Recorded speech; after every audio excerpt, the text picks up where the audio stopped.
At taping time, Tim Keating was executive chef at La Reserve in the Omni Houston Hotel. He has since moved to the DeVille at the Four Seasons Hotel in Houston. A New Jersey native, he cooked in California and New York before coming to Texas. His dish is boule, the French word for ball, of smoked salmon and Gulf crab. Chopped fennel begins a blended sauce. So in the blender we go with the fennel. We add a little bit of mayonnaise.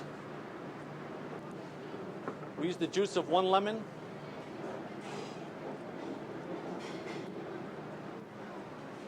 And add a little bit of rice vinegar. Once again, we use the seasoned kind. You can buy, in most Oriental or ethnic groceries, you'll find some rice vinegar in many different shapes and sizes. But this one here, we use it as seasons. It's got a little sugar, a little salt, has a little bit more tang to it, and goes really well with sauces, especially vinaigrettes.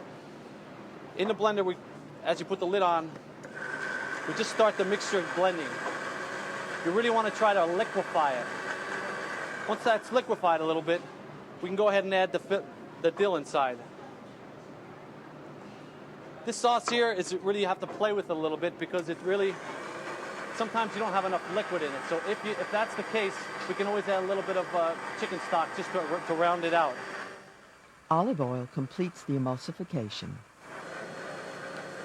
Till everything's mixed well, and then we're going to go ahead and put it in the refrigerator and let it get set up a little bit more here. It's got the olive oil in it, it's got a little bit of mayonnaise just as a binder, and we're going to let that get cool. Remember that a blender heats things up. It's really important to make sure you got to offset that here, so you need to bring it back to its temperature. So let's put that inside the refrigerator, and we'll go on to the next step. The crab filling includes basil chiffonade.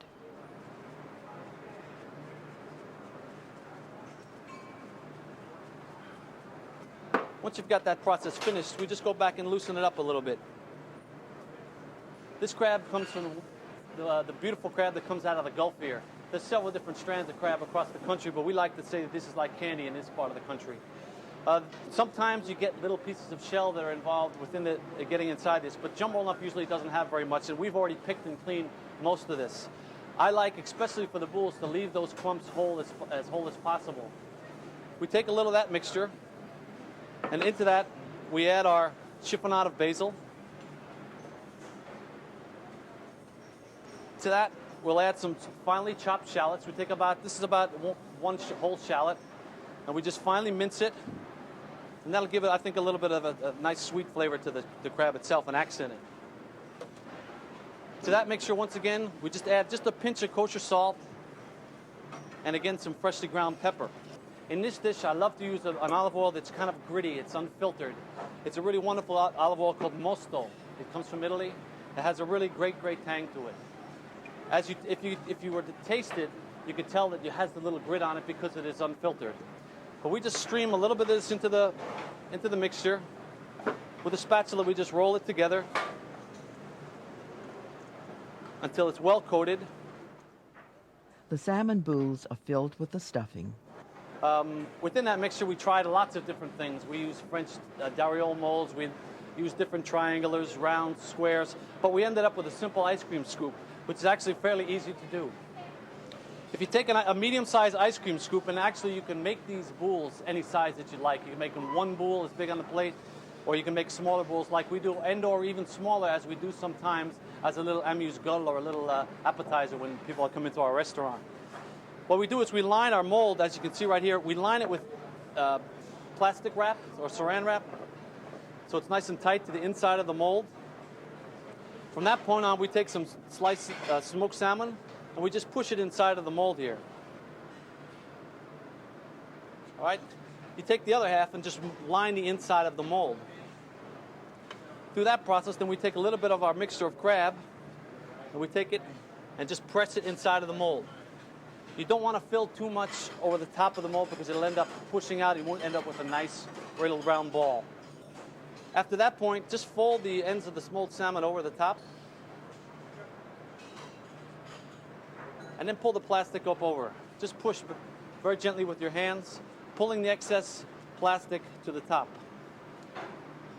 Once that process is done, you feel like it's a firm press of the inside to get a nice round ball. We can go ahead and pull it out from the mold. use both hands to kind of twist the boule. And that gives you a nice rounded top. As you can see, it gets real hard and packed in here.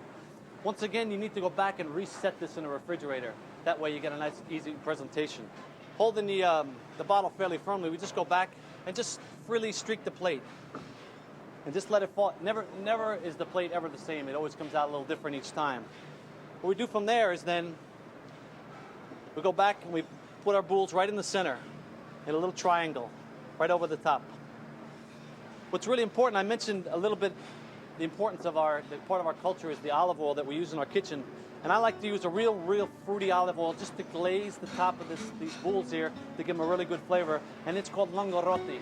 Now, they're a very large winemaker throughout Europe, actually in Italy, and they make a really wonderful fruity olive oil that we use just to glaze the top of these and give it a most beautiful shine. Just a little bit on top to accent. You can tell the difference between the dull sheen of the smoked salmon earlier now as the olive oil brings it alive, not only in looks, but certainly in flavor. A bouquet of mixed greens garnishes. That we tie together with a little chive. We keep them wrapped up ahead of time with some wet paper towels to keep them fresh. What I do is, after that point, is I go back and I cut the bottom off so it stays nice and tight in the base of the plate.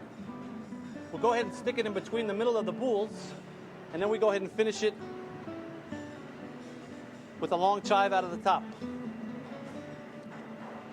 Okay, since the salad has really no dressing, what I like to use, as mentioned in your recipe, is a little bit of basil infused oil. Once again, we just go ahead and drizzle a little bit on the lettuce to give it a little bit of accent of flavor, and then we just drop it from the top of the plate. Like I mentioned, just kind of like it fell from the sky. This plate, we have a lot of little crunchy accents that we use. In this case, it's a little bit of lobster roe that's cooked and dried. It's used in a lot of our seafood dishes, and we use it just as a little bit of surprise on the plate to give a little, actually once again, a little texture and a little wonderful aroma. But it also gives a little throw of color onto the plate as well.